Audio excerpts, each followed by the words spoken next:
Millions of people are being sued, not for crimes, but for getting sick. In Virginia alone, more than 1 million medical debt lawsuits were filed between 2010 and 2024. Hospitals and law firms aggressively pursued patients, collecting over $1.4 billion, all because people couldn't afford their medical bills. Researchers describe this as a medical debt ecosystem, a system that traps people in a cycle of poverty and poor health. And it often starts with something simple: unclear pricing. Patients are asked to sign financial agreements without knowing the real cost. The same procedure can vary wildly in price, from just $1,600 to over $121,000 in the same health system. Same service, completely different price. Then come the consequences.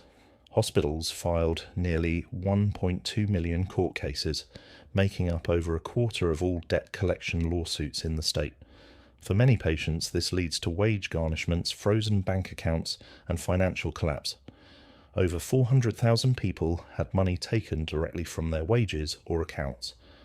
And for many, it ends in bankruptcy.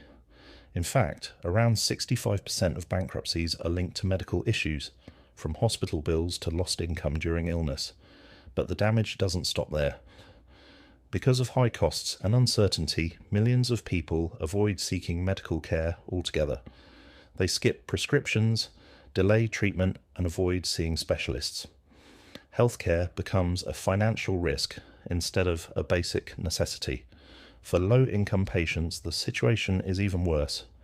Many are supposed to qualify for charity care, but still end up being sued. Some hospitals say they are improving. New laws now require price transparency, financial assistance programs, and limits on aggressive debt collection. Some providers have even stopped suing patients and changed their policies. But critics argue the system is still broken, because at the end of the day, no one should go broke just for trying